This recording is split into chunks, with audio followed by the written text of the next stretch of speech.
I'm just trying to spark a conversation about about veganism, really. Oh, okay. Uh, well, that's really kind of a very major question. It is, yeah. I was going to ask you, like, do you eat these animals personally? Um, for personal reasons, through an experience, I do not eat chicken or turkey. Okay, Um, interesting. I guess somehow through the processing plant, a chicken head got through, and so yeah, when you're eating chicken or turkey, Yeah, it's breaded and fried, so you eat the skin first. yeah. So rip off the skin, eat it, and then take a bite into the meat. Well, after I took a bite into mine, it was extremely hard, and yeah, it exposed the beak and the eye socket. So So I definitely agree with you, though. That's disgusting, finding a skull in your food, right? yeah, But what do you think about like eating a chicken leg with a bone inside? Why is that okay? it's natural instinct. I mean, that's ancestors. Not, I mean, there's ancestors on top of ancestors on top of that, but um, it's biological. We got to eat. And I would say, like, back then, like cavemen or like early civilization, until really recently, to be honest, like, probably did have to eat it. So it makes sense that Right. we would want to. It's a great nutrition for your body. I mean, they have nutrition supplements for people that are vegan, with iron supplements and stuff like that. But meat, it's natural. Um, the need to hunt for your food and everything. I hunt. Okay. So I hunt feral pig for food, wild hogs, stuff like that, deer. I eat deer Yeah. meat, things like that. Okay. Um, I don't harvest like the liver and the heart and Yeah. stuff like that. That's normally donated. Like to Um, animals or something? no, no. Well, I mean, some animals, people that within my social group that I hang out with, some of them want that, and that's fine. I give it to them, but uh, you can donate those things to a local association for hunters for the hungry. So you can donate. If you have meat that you can't store, you can actually donate it for hunters to the hungry and stuff like that. So Obviously, like, I'm going to disagree with hunting, but there is an altruistic side to it. You're actually feeding people by doing this. yeah, yeah, no, I understand. I work with a lot of vegan people as well. They're not as open about it. Yeah, they're not very open about it, but they've mentioned it. Um, I mean, if you're vegan, that's great. But I don't see it as animal cruelty. I think it as something of a legacy to keep going on in case there is a time in the world where food does become scarce. So when you're required to live off the land, that skill is lived on. You can progress that skill, and the only way you can actually use that skill is by, well, practicing it. Yeah, yeah, yeah. Yeah, fair play. But I would probably argue that you could probably practice these kinds of skills without killing animals. I'm not sure why you use probably a gun, right? And you can go to shooting ranges. There are ways you can practice without harming an animal there. Yes, yes, absolutely. But it's not just shooting ranges or killing an animal with a gun. That's a more practical way. It's an easier way. It's more humane. But in a situation where ammo becomes scarce and things like that, even guns become scarce. Yeah. I also bow hunt, Ooh, okay. so But then you could say it's similar for bow hunting. You could practice without an animal. yeah, absolutely. You can practice any way you want with any kind of weapon. How do you choose which animals you go for? Is it like to do with overpopulation, that kind of thing? Per our wildlife association, it depends. So like coyote is a very invasive species right now where I live. So it's fair game. You are required to have a hunting license, but you're not required to call in the animal. Oh, So you right. don't Okay. have to Yeah, you don't have to call it in. You don't have to report it to the wildlife association or game warden. So I imagine more people are hunting coyote because it's sort of less of a hassle as well. Yes, some people that are going for predator animals, it's kind of a big thing, but it's not profitable. At least not right now. Coyote pelts, fox pelts, stuff like that. It's not very valuable. But I think it's essential, especially for our local wildlife that we are able to consume. So would you say like one of the reasons you hunt, or one of the ways like you feel like it's fine and actually a good thing to hunt, is this sort of balancing out the ecosystem? Yeah. I mean, that's a very good point. Yeah, I agree with that. Yeah, and I can understand that point. But at the same time, like humans are an invasive species and an overpopulated That's species. very true. Obviously, I would assume neither of us want to kill humans. So why do we make like Mhm. that distinction? Is there something else we could do? Um, so if you're recording this for YouTube, for morality reasons, I probably won't discuss that. It is. I focus mostly on morality, but I'll go into other areas too. Okay. If we okay, so one thing I will touch base on is our prison system. For certain types of offenders, uh, we could probably reduce the population by getting rid of that gene pool that could possibly repopulate and produce others similar to their offenses. It's an innocent question. Is that like a genetic thing that you could have like this innate desire to kill or steal or harm? I actually don't know. Um, I don't. That's why I don't really want to comment on it. I don't know the Oh, I science see. behind it. No, that's Yeah. fair. But it's interesting, like you're bringing it to prisoners, like who are Hmm. guilty of something, whereas like the Yeah. wild animals, they've done nothing. You know. Yeah. Well, the reason I bring it up is as humans ourselves, we have a higher level of thinking. So and plus there's genetic and mental diseases. So that's kind of why I brought up the prison system of some people that show those genetic alterations, or not alterations, but things that can be Dispositions, right? passed on. Yeah, exactly. It, like I said, I go into morality, but what I'm saying is, remove that trait out of the gene pool, we can uh, we can reduce the population a little bit like that. But it's a very touchy subject. It is, yeah. And I know you're not there advocating for humans to be murdered. I know you're not doing Yes. that. You're just trying to explain a point. I'm not trying to back you into a corner or anything here. You know what I mean? No, I understand. Yeah. So that is one way. If we want to not breed, get rid of a trait out of the gene pool, is another way. Perhaps I don't know if this would be good or not, but sort of a sterilization sort of process for these wild animals.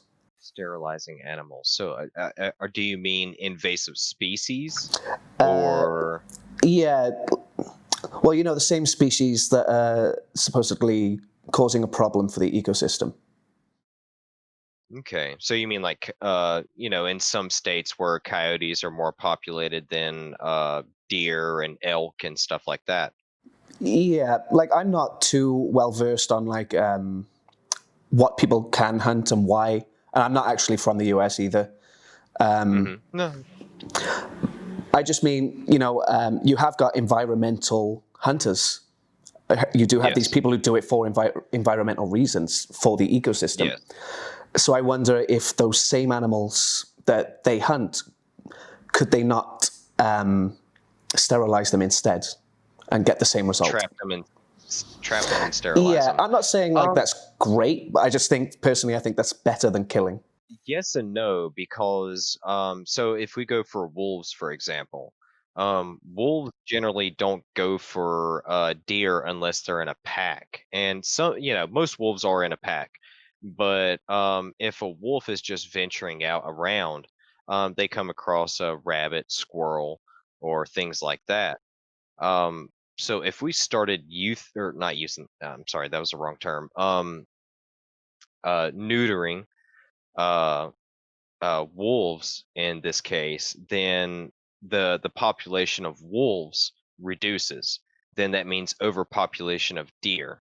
Then overpopulation of deer increases chances of disease within that animal. And also disease in wolves as well, or coyotes, but not just that. Diseases in small game as well. You've got squirrel, you have rabbits, Yeah. moles, mice. So then Yeah, those there's a become chain, isn't there? overpopulated. It's a food web. There's so Yeah, much going on. It's not that simple. exactly. Yeah. I totally agree with everything you just said. But I think like we were arguing about sterilizing overkilling of the same animal. Mhm. Maybe I'm just a little bit confused. Because what you said is like if you kill an animal that you shouldn't be killing for the ecosystem. Yeah. Such as, can you give an example? I don't know. A really bad example, maybe like a bee. A bad Well, example, but they're essential, right? no, no. That's a really great example. Bees. Um, so the honeybee is very, or not very endangered, but it's becoming close. Um, and there's hive keepers that keep and extract honey from honeybees and stuff like that. But it really comes down to ecosystem too. Human population has become very large, and we're taking over a great majority of the ecosystem. So, I mean, there's tons and tons of wildlife wildlife reserves, to keep these things kind of the ecosystem balanced, but it doesn't help much, especially with bees, because we're overpopulated as humans. I do agree with that, and we do tons and tons and tons of construction over top of wildlife. Yeah. Um, so, well, I mean, I that yeah, I mean, we're overpopulated as humans. We are. How to fix that? That's That's a that's difficult not one. something Yeah. I'm. Yeah. Yeah. So I'm not sure where we are in the conversation. Yeah, I kinda got off track. I think I kinda we just went traveled down a there. tangent. It was interesting, but we went down a Yeah. tangent. Yeah. Can I ask like what your opinion is on like store bought meat? I think there's, too much, processed meat within, grocery stores and things like that. I think a lot of it should be bought locally from your local butchers. It would really stimulate, local economies as well. But I'm not saying completely remove it from grocery stores, because some people, they don't have access to that, Okay. especially in non-rural areas. You have your cities and everything. So that's also a difficult one too, because city areas, it's very difficult for people to get a hold of rural meat, rural Absolutely. processing. Absolutely. Most of my meat that I buy is rural. It's literally less than an hour from me. So is it sort of an environmental concern? No, it's just I know where it comes from.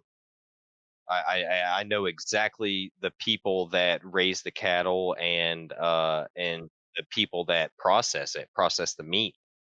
Okay. And are you happy with sort of how this animal is treated through its life and then killed? Well, they're free range. I mean, they're on very, very large farms. I mean, hundreds and hundreds and hundreds of acres. Now, these animals, I don't know your local farm and stuff like that. Like, so Mhm.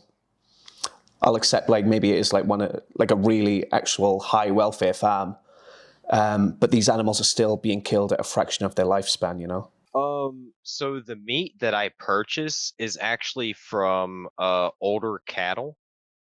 Um, yes, the meat that I purchase is a whole beef. It's a whole cow, and normally it's when that they're put down because they're actually suffering from maybe joint pains, not not just a knee pain or something. It's throughout their body and stuff Severe like enough that. that it can't just be fixed with a vet, right? Yes, yes, Okay, I see what correct. you're saying. Oh wow, okay, I've never heard of something like that. So can I ask, like, how is this farm profitable? The farm? Yeah, I have no idea. like I don't doubt you, but I just like that sounds like a bad business model, to be honest. Well, I mean, it's cheaper as well. When they have cattle that they have to put down, the beef is it's range fed. They've got grass, and of course they put out grain and stuff like that for them in the fields. But like I said, once they become to the point where they're they're not good in health and it doesn't seem like they're going to recover, um, that's when they put them down. Um, and in a rural area, putting a cattle down isn't just like an injection. It's you go out and shoot them. Yeah, yeah, yeah. I've seen this. So it's not always like that, but when it's not caught early enough, it's the ultimate option. So are any of these cows that you buy ex-dairy cows? Not all of them. I have bought meat from ex-dairy cows. I just recently purchased 20 pounds of ground beef from uh, not a dairy cow, but a male, Oh, and okay. So they've got a few male cows on the farm. yeah. So 20 pounds of it, and it was 97% lean, 2% fat, and it was under $5 a pound. Okay. And for here, that's decent. That's not bad at all. That's less than what goes for retail at a local grocery store. And so, a good deal. Buy it. And can I ask, like, when you buy these ex-milk cows, do you know what exactly has happened? What happens to a dairy cow? Most of our local, from what I know, because I know some people that have worked in dairy farms. Um, Most local dairy farms, when they extract milk, um, you know, the cows are put into a stall with a machine, and iodine is coated on their udders, and the machine is attached after they clean the iodine, and the milk is extracted for it really depends, anywhere from 5 minutes to 10 minutes, and after that, they're moved on. They go back out to the field. I don't actually have a problem with the milking itself. It's like mostly how they get to have that milk. Like just like us, like they need to be pregnant first. So what happens is they're forcefully impregnated. I don't know if you've seen that happen. And then when they give birth, the baby is taken away, if not the first day, within the first 3 days. And they're just like us, like they miss their children and stuff. If it's a boy, they kill it. If it's Yeah. a female, it has the same job as its mum. Um, I I've never heard anything like that. Yeah, I didn't really know this So stuff until like a year ago, to be honest. So it's yeah, not common information.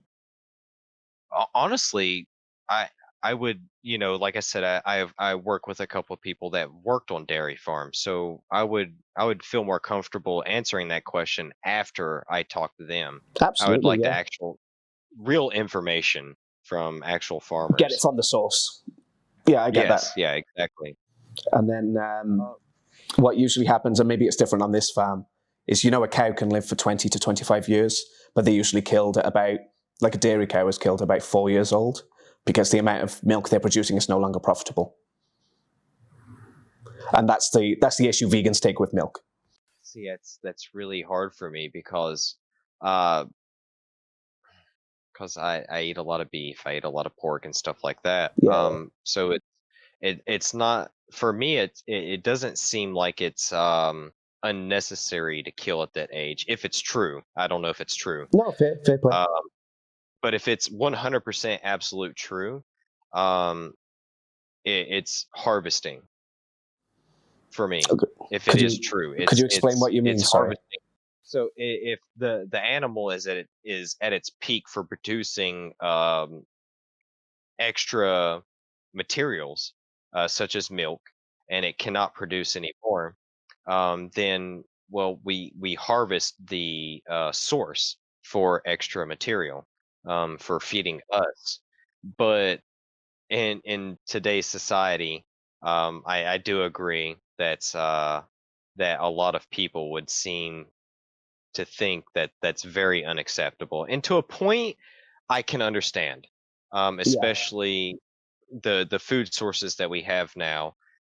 Um, Probably, well, now and especially in the near future, that might change, especially with policies with PETA. Oh yeah. So we'll have to see. I won't disagree with it. I won't agree with it. But if it's getting food to my mouth that I need, I'm not going to question it at the moment. And I think you've hit the nail on the head there. Really, is if you need it, which I would argue you Yeah. don't. Like earlier, you brought up like iron tablets and stuff like that. But actually, like the only thing a vegan needs to take in this day and age is vitamin B12, which is the only thing we don't get from plants. And the only reason for that is back in the day we used to get it from the soil. The soil would get into the water, and it would be on our vegetables. So what happens on a farm is they inject the animals with cobalt, which inside the body becomes B12. So we're all taking supplements. It's just like I get mine from taking a pill, you get yours from eating an animal. Interesting. I mean, humans cannot survive without some type of iron. That's why I mentioned iron Oh, supplements. no, I agree. It's just that iron So is as a prevalent in a vegan, lot of vegetables. okay. No, I did not know that. No, that's fair. Yeah. There's a lot of like, Okay. in my eyes, it's misinformation out there, or maybe it's just outdated information. A lot of people No, think that you I do need. No, I get it, man. A lot of people think yeah, you no, need to I eat believe meat. it. I believe it. It could be misinformation. Like we can agree these are powerful industries, meat and dairy, you know, and they do have their hands in Yeah. the government. I think that's common information. hmm So yeah, you got to like question it, you know, and just have a look. Like any green vegetable has a lot of iron, pretty much. Yeah. See, I didn't know that. No, that's fair. Yeah, like you're not I thought supposed to main know. source of iron was from meat. Yeah. Yeah, Right. yeah, Yeah. Okay. yeah. Protein's a big one as well. Like I often get like, okay, so where do you get your protein? It's like, okay, well, where do the animals you eat get their protein? You know what I mean? Like they're surviving on vegetables, other mammals. And I get we're not exactly the same. I understand. But Yeah. Yeah. they are getting these things. This is. I mean, I take. So I'm very open-minded. I take everything that's given to me is with. It's probably not the nicest way to put it, but I take everything that I gain with a grain of salt until I know the actual answer. I think that's smart. So, Yeah.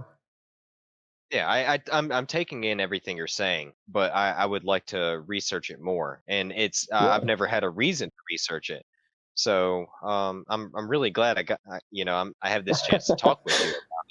Me too, man. Especially because I don't know any hunters. In fact, you may be like one of the first hunters I've ever spoken to. And like I try to Okay. be like I consider myself like a vegan activist, right? But hmm I try to do it through like education and through like friendly conversations. Like I would say this is a friendly conversation. Like I said, I have nothing against vegans. I whatever you do, I don't see anything wrong with it. If it's a healthy way for you to live, that's great. And like you said, even though you disagree with my way of living, with what I eat, I mean, I don't take offense to it. And like I said, I'm extremely open-minded. And I'm going to research it more. The iron that you can get from different plants and stuff. That's very interesting to me because I thought I am going to have to cut it off there just because I had an abundance of camera issues and I lost my sound and I don't really know what was happening in the conversation. But I think we were just about to wrap up. Thanks for sticking with the video for so long. I'd like to thank Colt, who is the guy on screen right now, for being so open-minded and willing to listen. There's a good chance Colt is watching right now since he did subscribe to the channel. So I would like to request that we have positive comments. And that doesn't mean we can't debate. It's just that we can debate in a respectful manner. Most of us weren't born vegan, so I think it's important to understand where people who eat animals are coming from. And in my opinion, that will make activism more effective.